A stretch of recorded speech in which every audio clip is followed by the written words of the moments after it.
Welcome,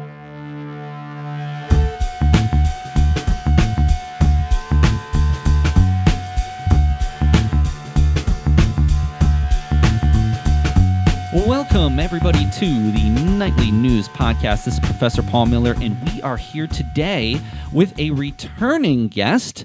We are being joined by, some of you may know her, the financial education analyst for PSECU, Lisa Kennedy. Lisa, welcome back to the podcast. Hi, Paul. Thank you very much. And we're also being joined by one of the nightly news reporters, Olivia Gregory. Olivia, welcome back to the show. Thank you for inviting me. Now, Olivia, how many times have you been on the show before? So I've been on one other time for one of our classes. We actually did an assignment where we had to come up with an idea for a podcast and go forth with creating the podcast, and it was super fun. I actually really enjoyed doing it. Well, I enjoyed being a part of that and pushing the buttons for you, and I certainly hope that we can try to get you on the Nightly News Podcast. It's been a struggle, as many of you know. We had to take about 6 months off due to the pandemic because some podcasts, I would say, did continue to operate through Zoom. We have this really cool studio here. I didn't want to compromise the sound of the show because there's only so much you can really get out of Zoom, especially if you don't have like really nifty microphones and things like that at home. So unfortunately, we haven't had a chance to have you on since then, Olivia, but we certainly hope to have you on going forward. Yeah, of course. I hope so. Well, why Lisa is here today is because this is coming out December 1st, and we are looking forward to the holiday season. Lisa wanted to come in and try to give our students, and really faculty and staff as well, some tips for how to go through this holiday season. This is going to be obviously a very challenging holiday season. In some cases, people might have been furloughed or maybe their job isn't providing them as many hours, or in some cases, we're dealing with some rather high unemployment. So trying to set some financial goals, especially if you are in and gainfully employed at this point, is going to be really important for us all to get through this holiday season. One of the things that I really wanted to start off with, Lisa, is talking about in terms of our students is scholarships. It's interesting because this week in my Com 101 class, we took an entire class period to talk a little bit more about financial literacy. And one of the things that I've found, and maybe you see this too, is that students often, their first line of defense is to sign on that dotted line and take out student loans. So let's talk about some ways moving into 2021 that our students might think of different ways to fund their education. So what are just some general tips, and what are some pieces of advice that you might have for them? Sure. Scholarships are a really great way to fund your education, reduce that student loan balance that we know is always growing for students. When you're looking for scholarship applications, it's really important to be mindful of a few things. The first is you want to avoid scams. So you're looking for money, it's free money that you're not paying back, but there are still people out there that are looking to prey on you and get some of your financial information. So when you're looking at applications, you want to make sure you're not paying any application fees. So no scholarship should be requiring you to pay any amount to submit that application. That's first and foremost. You're looking for money to be given to you, not to be giving money away. So that's a really key piece. Another important thing is to make sure that you're protecting your personal information. You shouldn't be giving out things like your social security number or financial account information. Some scammers may say that, they need your bank account information if you win the scholarship to deposit those funds. Realistically, that's not how it happens. The funds are more than likely going to be sent directly to your school. So just be mindful of what information you're submitting when you are submitting those applications. Olivia, this is something that I brought up in class, and I'm not sure if this resonated with you. We were talking about filling out resumes and sharing them online in a way that you would typically, in most cases, we're looking for jobs online at this point. There is a growing concern about resume thieves in that they are putting up fake job listings in order to get people's resumes. And then I asked the class, Olivia being one of them, well, what's on your resume? Yeah, so your address, your phone number, your email, and just a ton of important information that you probably don't want scammers to get a hold of. Really everything outside of your social security number, realistically. And yes, that social security number piece is an important part of this, but one of the things that I've been seeing is growing concern of people putting up fake job listings in order to get these. So are you saying people are putting up fake scholarship opportunities to prey on individuals giving that information as well? Yes, that's correct. So to touch on the resume piece, you talked about your email, job history. Think of all the security questions that you answer when you're creating secure accounts. First job, first boss, where you went to high school. All of that information is out there on your resume. You should also be mindful of that on scholarship applications as well. Research where you're submitting the scholarship applications, what websites, and who is collecting that information to make sure that your information is secure. And one of the things that's really unfortunate is I wish there would be, and there are, and I found this, sort of like a clearinghouse for scholarships. I actually have found there are some, I think it was Fannie Mae, had a sort of a clearinghouse where you'd put in your information and then they would help try to match you to some scholarships that might be useful. What are some things that, let's say there is a clearinghouse situation, or let's say you are filling out an application, what are some of the things that you can do to make your application stand out above and beyond everyone else's? Yeah, there are a few, sort of clearinghouse places that you can look at. Fannie Mae is a good one, also FastWeb, College Board as well, even through Department of Labor. Those are all really great resources that are reliable and trustworthy. To make your application stand out, you want to make sure you're highlighting what makes you unique. So everyone's circumstances are different, our backgrounds are different. Use those things as a way to differentiate yourself, whether that be clubs and activities, outside interests, life circumstances, anything that might be relevant to that scholarship application. And then also make sure when you're writing your essay, it can be really tempting to use a generic essay for multiple applications. As someone who reviews scholarship applications, it's pretty obvious when someone's just submitting a generic essay that kind of misses the mark. Make sure you're taking time to tailor your essay to the scholarship question. It can make your application really stand out. If you're not doing that, it makes it a little less meaningful for the person reviewing those scholarships. Now, we are here at Central Penn very fortunate in that we do have a education foundation that is tasked to raise money for our students, which I think is just fantastic. And even last time, it's something crazy like 85% of people who apply actually do get some type of money from the Education Foundation. I did want to just point out that scholarship is going to be available starting in February. It's every February and August that you can apply to the Central Penn College Education Foundation scholarship application by turning in an essay. There are different questions each year, but that's a good first place to start for Central Penn students. Beyond that, though, so many students simply rely on student loans. I think that student loans are obviously the reason that many people are able, or were able, or may be at some point in the future able to go to college, but that should not be your only line of defense. There are so many scholarships out there, and again, we just mentioned several of them as a way for students to pay for their education. Unfortunately, the reason that a lot of people don't is because it takes some work. It takes some time. It takes, a lot of them have essays. And to be honest, we have this busyness epidemic in our country that everybody's got so much going on at all times that it honestly seems like more of a hassle than it's really worth. And I really am hoping that you take this opportunity to try to find some scholarships that are going to be useful to you. I just wanted to comment on the Education Foundation Scholarship. I actually applied twice, and both times I was thinking, there's so many people applying, like, what are the chances of me winning at least any amount of money? And both times I actually got, I think it was about $1,000 each for each scholarship, and it honestly helps go a long way. It just takes $1,000 off my bill, and it's seriously so helpful. And just to write an essay real quick, it's worth it. I think one of the best pieces of advice I could give, just in general, for a scholarship application is to go above and beyond. For example, the Education Foundation has sort of a little trick, and they tell you that they'd like at least 200 words. Don't just write 200 words. It's almost, and we kind of talked about this last week too, Olivia, the jobs that tell you that a cover letter is optional. Cover letters are not optional. it's almost like they want to see who's willing to go above and beyond. And if you go above and beyond, you're potentially going to be rewarded. So again, I'm going to put some links of some excellent scholarship opportunities along with the podcast. So I do encourage you to maybe take a little bit of your holiday break and just try to apply for a few.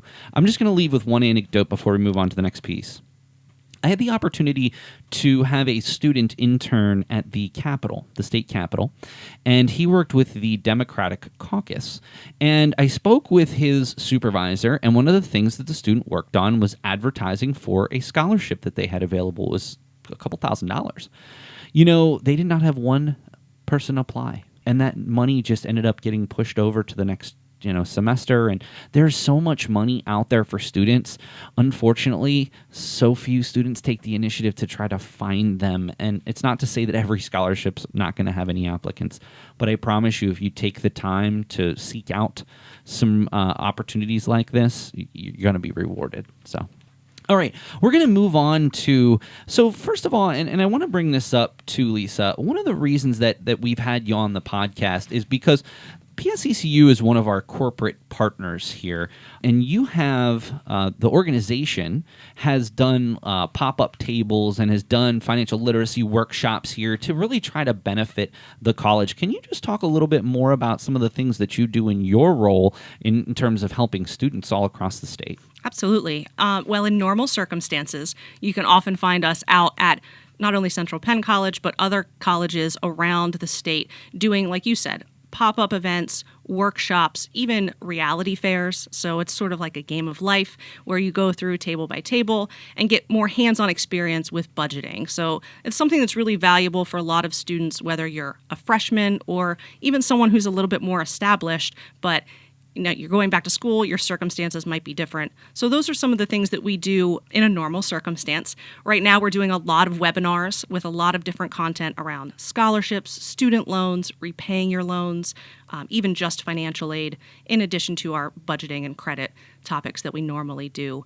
Being on podcasts like this one, which we definitely appreciate. Well, we appreciate you offering to come down. It's always a pleasure, and I'm sure it's nice for you to get to come back to campus on occasion. Absolutely.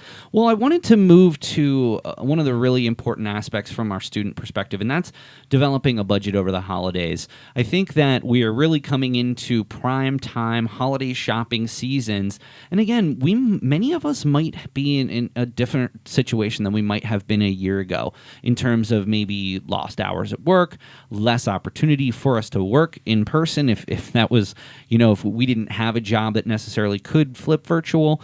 So especially this year, it's really important to come up with a great budget for the holidays. Can you give us some tips, some quick tips for how our students and our faculty and staff might develop a better budget over the holidays? Absolutely. Like you said, this is going to be a very different year for a lot of people. So I know budget can be a little bit of a scary word, but it's really one of those key financial foundations, especially around the holidays when money might be a little tight. So what you want to do is first figure out how much do you have available. That's the most important thing. Once you know that amount, make a list of everyone that you have to buy for and put price limits on each person. So you may spend a little bit more money on a family member, maybe a little bit less for an acquaintance, a child's teacher, somebody like that. Make sure that you have that all written out for yourself. Once you do, figure out a tracking method that works for you. A lot of people set a budget and then they kind of forget it.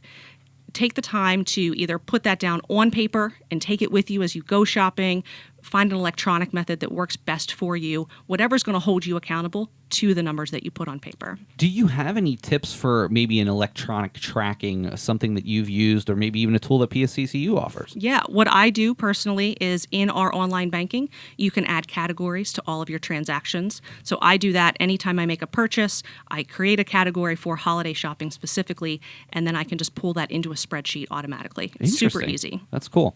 Well, what about how can we maybe in the future, because we are getting toward the holiday season, maybe a little late to do this, but how might we going into 2021 maybe have a more proactive view. So once it comes holiday season, maybe we have a little bit more of a nest egg, if you will, to pull from. Absolutely. So you can start planning ahead now. So if you think about a year from now, we've got at least 52 weeks until this time next year. If you start putting aside $10 a week, you'll have over $500 this time next year. That's a pretty good nest egg to start your holiday shopping, and that's a great place to start. Start thinking about the future. Make sure you're putting those funds into a separate savings account, not your traditional savings. That way you're a little less likely to spend those on other things. And it's a really great practice for other savings goals as well. So if you have a vacation you want to save for or another annual expense, start utilizing separate savings accounts for those so you can keep everything separated and it's less tempting to spend those funds. I always, one of the things, I'm not a very crafty person, but one of the things that my wife and I have been doing over the past couple of years is trying to think outside the box. Maybe instead of buying somebody a gift card or something like that, maybe trying to make them something or to come up with some creative ideas. Do you have any tips for how maybe if your money is a little tight, how you might still be able to show that gratitude for that person you're buying gifts for without having to break the bank? That's a great question, and I love to do that myself. One of the things that I personally love to do is I love to bake. So cookies, fudge, anything that is a sweet treat around the holidays, I can't turn them down. So I'm always in my kitchen putting together things like that. It's a really affordable way to give a gift without having to make a larger purchase. Another thing you can do is put together, a calendar or a photo album for your family. Maybe you haven't been able to see your family as much this year as you have in the past. Take the time to put together some photos for them. And it's a really great way to document your year that you can send to someone that you maybe haven't been able to spend time with. This isn't necessarily along the lines of saving a bunch of money, but one of the really cool things I hope my mom isn't listening to this because it's going to ruin the surprise. You can get these picture frames that connect to the Wi-Fi, and then you can change the pictures. And then so every time she walks by, there might be a new picture on there. That's something that I'm going to do. But again, I'm keeping that within my budget. Olivia, is there any tips that you can give in terms of maybe how you might approach this holiday season based on some tips that might be helpful for our students? Yeah, so I actually wanted to note on instead of like buying something, baking or making something, especially during this time, stuff like photo albums for family member can be 10 times more meaningful than going out and buying something. Like they miss their family, they want to see you. So when they see that you take the time to make them something, it's going to really touch their hearts. And for the savings aspect, I realized this year that I probably need to start planning more. So that whole $10 a week thing, I think that would actually really pay off. And once I'm in this time of year, next year, I'll thank myself, like, for sure. Well, and $20, if you're getting paid bi-weekly, $20 a paycheck, that's not really tough. It's not a huge amount. Yeah, it's something you may not miss. I love the idea of a photo album because I will say I am taking a photography class right now, and at the end of this semester, one of the things that I've been determined to do is actually going and printing some of the pictures that I've taken, because I've taken, honestly, just since I've had this photography class, probably 5,000 pictures. I have a lot of really, really good ones, a lot of, just crappy ones, but a lot of really, really good ones. And I think that we are so used to just snapping pictures on our phone, and then we don't think about printing those out. Think of it this way, especially for you students out there. You're taking all of these photos, and unless you're sharing them on social media, or even if you are your parents actually seeing those pictures, printing some of those out really, really cheap to do it, like a CVS or something like that. It's like, 20 cents a picture or something like that. Even if you would just put together a little photo album for your parents for, maybe spend $10, that's going to be something, to Olivia's point, that really remember and has a pretty major impact.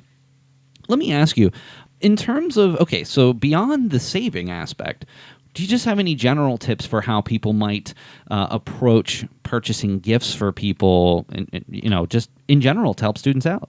Yeah, there's a couple things that you can do in the holiday season you're going to be bombarded with offers. So make sure that you are looking at what are good offers and what are bad offers. Some of the good things to look for, especially if you're shopping online, everybody is offering free shipping. You shouldn't be paying shipping for anything at this point. One thing to look for is, do they also have free returns? The last thing you want is to order something online, have it sent to you and it's not what you expected, and now you have to pay to send it back. So you're losing money there. So make sure not only that you're looking for free shipping, you're also looking for free returns, just in case it's not what you expected it to be. When you're online, make sure you're using your online resources, finding coupon codes. They're everywhere. You can use them both online and in-store in most cases. It's an easy way to save some money on purchases that you're already making. And then make sure you're comparison shopping as well. You may find a great deal. I'm already getting ads in my mailbox nonstop for the past month leading up to the holiday season, but those may not be the best deals out there for what you're looking for. So use your online resources to make sure you're comparing both online and in-person sales as well to make sure you're paying the best price possible. And just sort of a quick advert for the Education Foundation. Any of you who are shopping through Amazon can use smile.amazon.com, and you can select a nonprofit organization, and they give, it may be pennies on the dollar or something like that toward a donation. And so you can set a nonprofit organization to benefit every single time you shop on Amazon. So during the holiday season, if you have not already, go to smile.amazon.com and select the Central Penn College Education Foundation as a charity that you choose to support from your Amazon purchases. Well, before we get out of here, Lisa, I think one of the most important things is financial literacy around the holidays is extremely important. In terms of paying for our education is extremely important. But one of the things that I personally know over the years how I've improved is really setting long-term goals. It's not just about doing it a month out of the year. It's about doing it year-round. When you think of the larger perspective and when you think of more long-term goals that people can make, can you just give us some tips on maybe turning over a new leaf in 21? Yeah, absolutely. I don't know about you. I love setting New Year's resolutions. It's one of my favorite parts of the new year. So there's a lot of ways you can set yourself up for success. Going back to that budget piece, if you don't have a budget, put one together. I know it can be scary, but it's really important to know what money you have coming in and what money you have going out so you can put together a plan. So put that together for yourself. Another great tip is to make sure you're checking your credit. I know especially for younger students, they may not think of that, but you are entitled to a free credit report once per year from each of the 3 credit reporting bureaus. You should be pulling that at least once a year. Take advantage of that. Make sure all of the information on your credit report is accurate as well.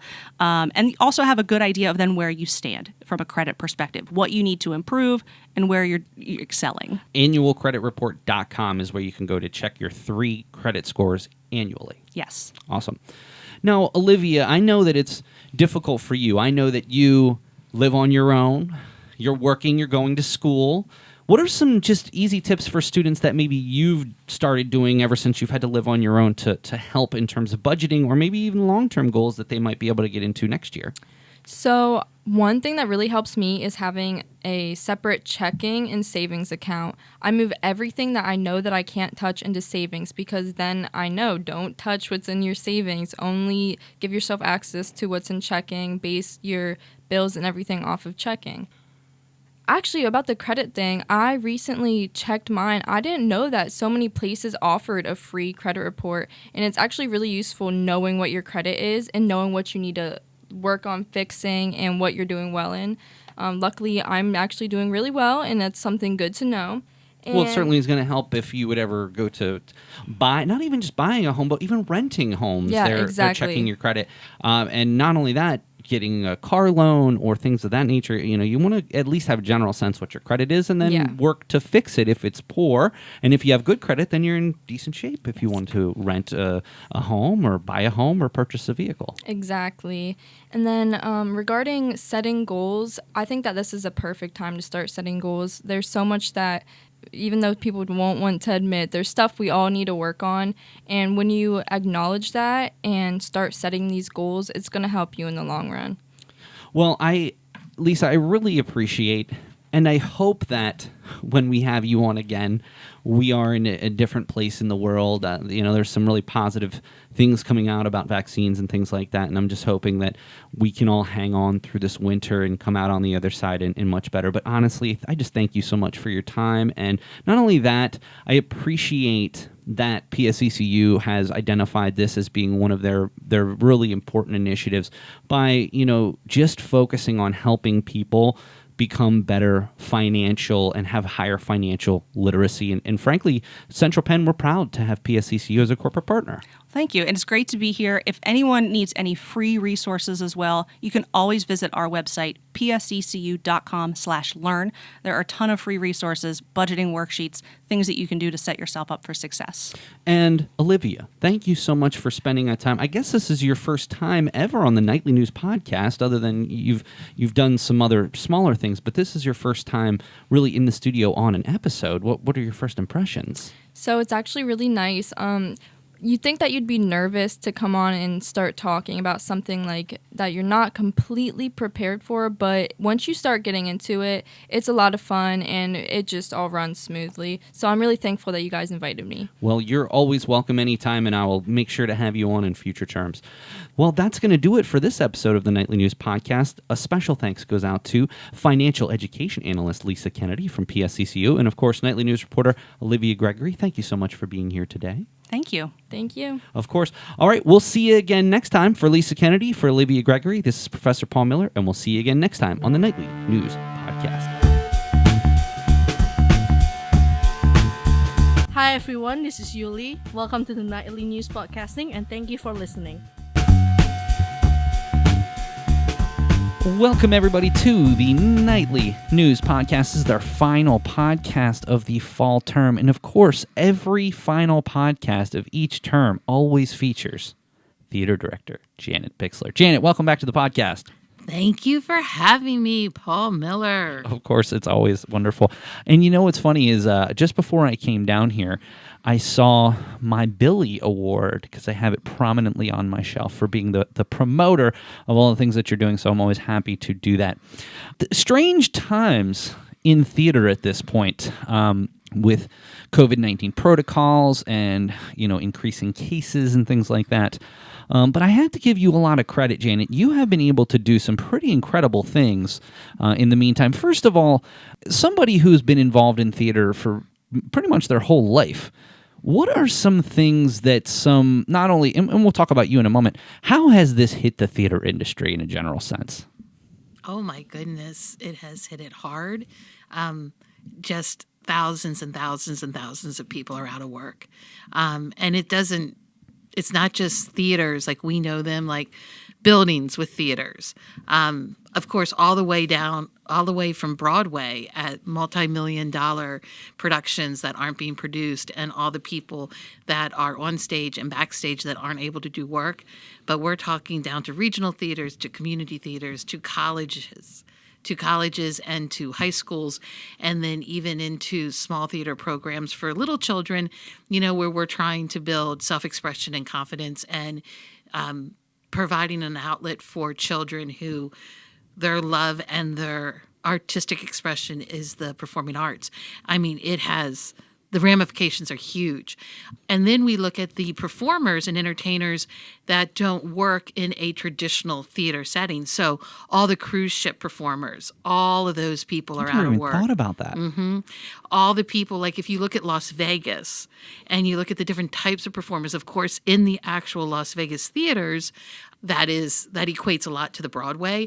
But then there's smaller venues and smaller types of performances that obviously are not happening. And it's just mind-blowing the number of people that are out of work. And then you look at our country does not subsidize. Our country has never subsidized theater like in Europe or in other countries. So we have these very talented people who have made it their life's work to really hustle and make a livelihood out of being working artists, and now they can't do their art. People have found ways to work around it like we did, which is we create live digital theater, but that is not anywhere near the magnitude of performing at the level one wants to perform, and it's also not meeting the audience where the audience needs to be met. And so the income that could and may be generated by live digital theater is nowhere near the amount of money that is easily made in traditional live theater, which we already know that's difficult. Let me ask you, and that's really profound and interesting. I guess the next question is, yes, there are positive things on the vaccine front, but even if, and a lot of this is just if at this point, because we don't have a crystal ball that we can look into and say, oh, we're going to snap our fingers and automatically Broadway opens back up and Vegas opens back up and, the Capitol Blue Cross Theater opens back up. But how long do you really think that the ramifications of this are going to be felt even after vaccines? Well, exactly, because the science and the medical professionals are saying that once a vaccine is provided to our citizens of the United States, then we have to make sure the citizens take the vaccine and the vaccine works. And during that entire time, masks are going to be continued to need to be worn. And that time could take another year or more, they say. The theater is not going to change much from what it is now. One bright spot is actually Gamut Theater in Harrisburg. They are doing live theater. And they are able to do that because they have a core company of actors who actually live together in special housing. And this has been their practice since Gamut Theater started about 20-some years ago. They always provided housing for their core company of actors. So they were able to keep them in a quarantine bubble. In their new theater on 4th Street in Harrisburg, they have a beautiful layout where they can still perform on their stage and keep their audience at a distance, and then put in the protocols to keep their audience distanced from each other. They, if you would go onto their website, the Gamut Theater in Harrisburg, and look at how they are operating so that they can do live theater and what they're doing with the audience to take care of the audience and the actors, it is a feat in and of itself, but they have done it. That's really incredible. I'm really surprised that I haven't heard anything about that. I'm happy to hear that these types of things are going on, because when you think about the livelihood of all, and again, to your point, it's not just the actors. It's that, the concessionaires, the, people who are working in the booth, the marketing folks.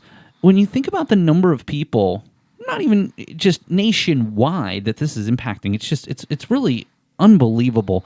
And I think the unfortunate thing is to your point, even when this vaccine comes, that's not the end-all, be-all of our problems. Right. And so, and I guess I just wonder how long it takes to we as a society, and this is a rhetorical question, how long is it going to take for us as a society to get to the point where we feel comfortable as a society going into a theater again? And that's got to be very challenging for you in this field and many of your friends and colleagues who you've grown to know and love over the years, right? Well, yes. Gamut has a great structure a physical structure in their theater that allows them to set up really strict protocols for their audience to protect the audience and the actors. But a lot of theaters do not have that advantage. So Open Stage over in Harrisburg, they have such an intimate theater that they could not create those protocols, and they don't have a core company of actors that are living together. And most theaters don't. So it's really sad. But the good thing is, Open Stage, they have weekly stuff, theater type events, all different types, happening digitally, and it's not always on Zoom. Like, theaters are finding different platforms to use besides Zoom. They're using Facebook Live, they're using other streaming avenues, which have presented well for certain theaters. And they are getting a following. Different theaters who are continuously and consistently producing, they're getting a following of loyal people that are being entertained, and their spirit is being fed creatively through this live digital form, albeit not the way that we would like it to be. So a lot of theaters haven't given up. A lot of theaters have detoured. It'll be interesting, though, when we get into the summer to see, how this vaccine, if and when it works, and if it's embraced by the largest part of our community, then it'll be interesting to see what we can do in the summer with outdoor theater. And there wasn't really much outdoor theater this year at all. Well, I got to give you a lot of credit because what you've been able to do with the Capital Blue Cross Theater over the last 9 months has really been incredible. In fact, you were the last podcast that we had you on back in February. You have not been on the podcast for 9 months, 9 long months, Janet. The fans have been waiting to hear from you. But what I find really interesting is what you've been able to do with your group of people over the last 9 months. I mean, I would love to hear more about the showcases that you've done, and then we'll certainly preview what you have coming up here on December 3rd in just a few minutes. So tell us a little bit, when this first happened, I can speak from my own personal experience and take, this was the kind of, we'll be back to business in a few weeks or a month, and then it's 6 months, and then it's 9 months, and then it's 16 months till we get a vaccine. And so how are you able to go with the flow, and how are you able to continue putting on theatrical pieces through the Central Penn Players and through the Capital Blue Cross Theater? I couldn't think that just wait a little bit and then we'll be back to quote unquote normal, because the reality is actors have to stand close to each other. And we knew so many unknowns existed that it wouldn't be a quick fix to that. Actually, I was inspired because Open Stage was in the midst of rehearsal, the final rehearsals for their big production of Angels in America. And they immediately went to Zoom. And they did such a phenomenal job with such a challenging production. And they did it so well because they streamlined all the theatrics. And so after I saw that performance, I reached out to their artistic director, Stuart Landon, and we had a long conversation of the realities of using Zoom to do live theater.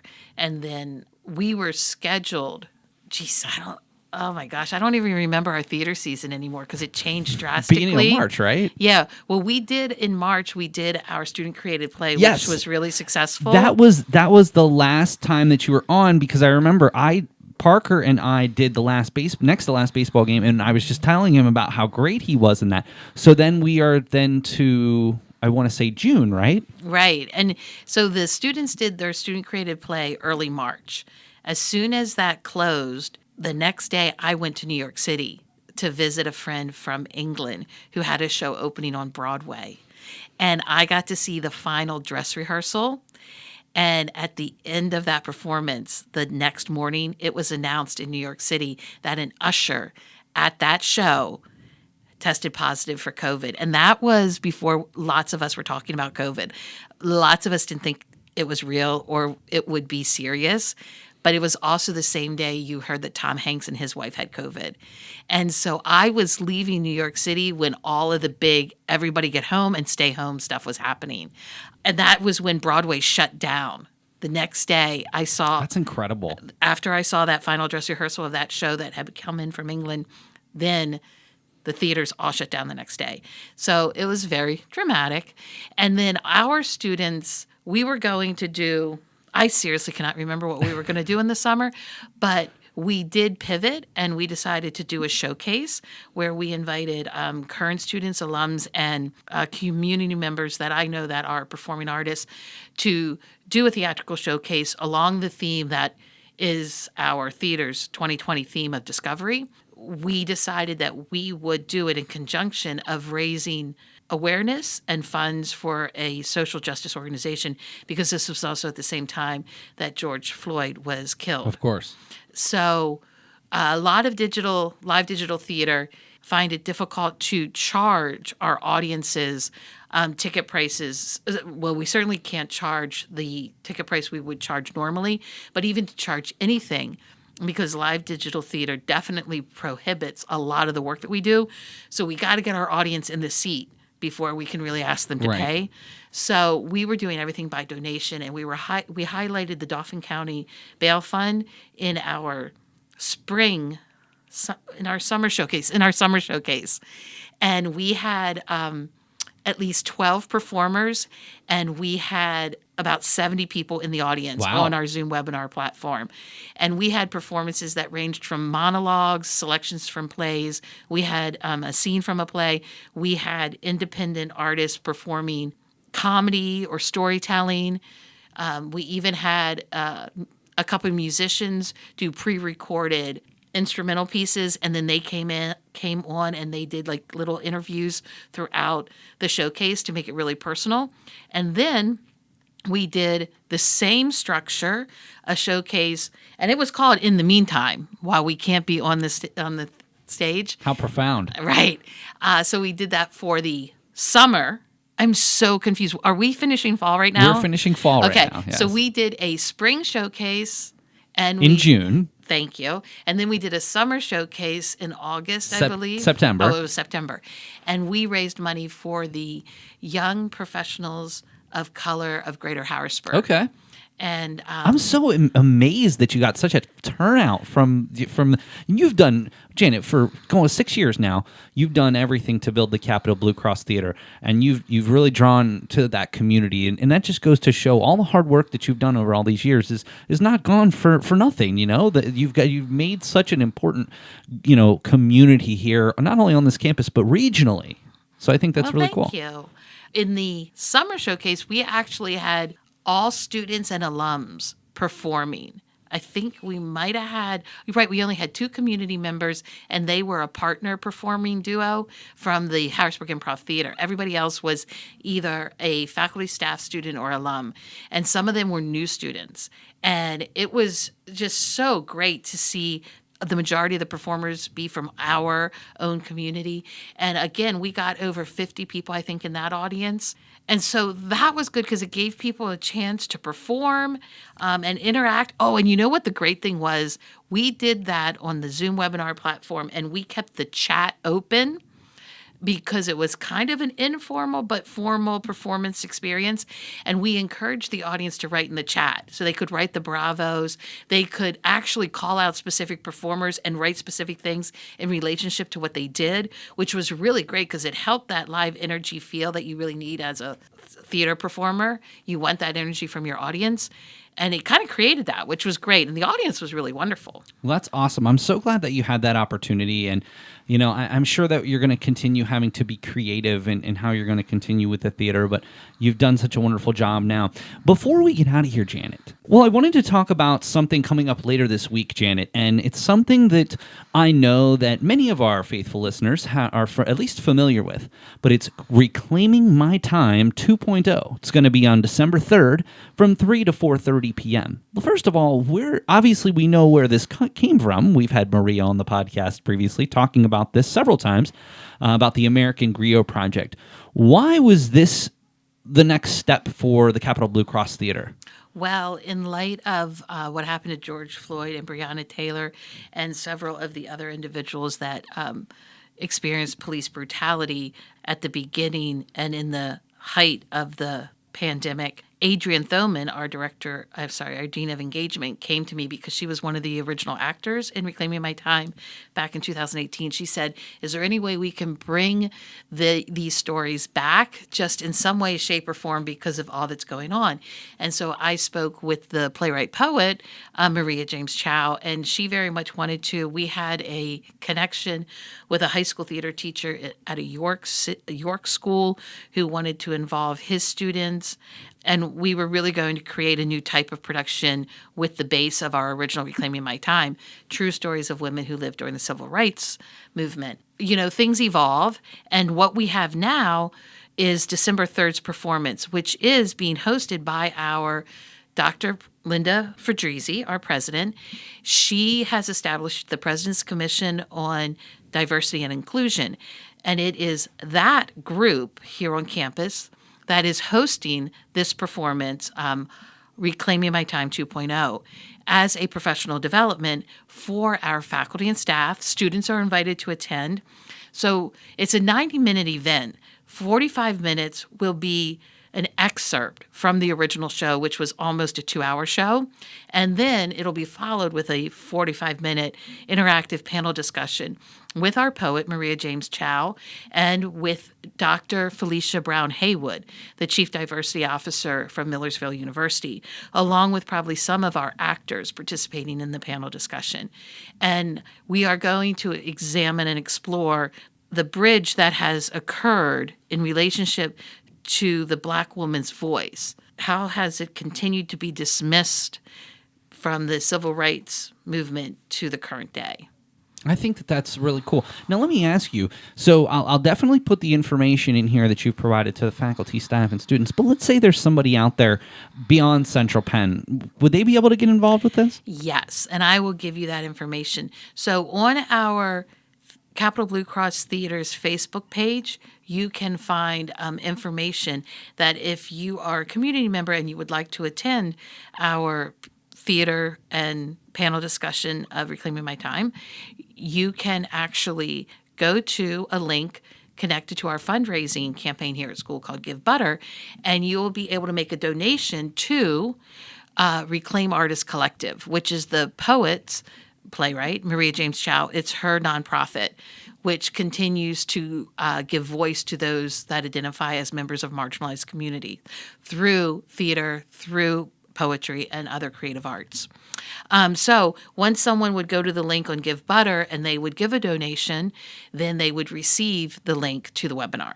Awesome. Well, Janet, I have to tell you that I know that as somebody who's been so involved in the theater community and really have made a livelihood yourself out of putting on live theater and being, the theater director of this wonderful theater space that we have here on campus, this has obviously been probably one of the hardest things you've ever had to deal with in your lifetime, I would imagine. I don't want to speak for you, but I know that, number one, you have great support here.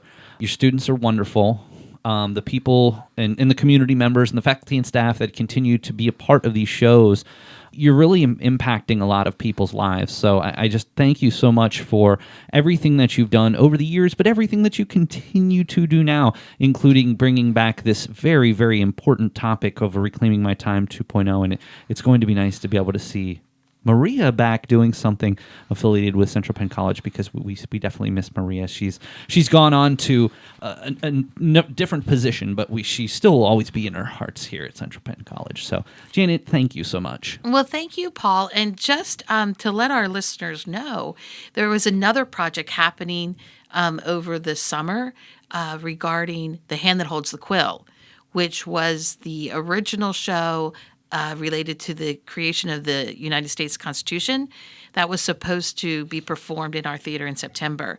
And we actually created 6 video promos using Cindy Dugalecki, who is the local playwright, words from the play and original music by Chris Purcell, because it's a play with music, and created 6 different short video promos to get the word out about the play, but also to encourage people to vote.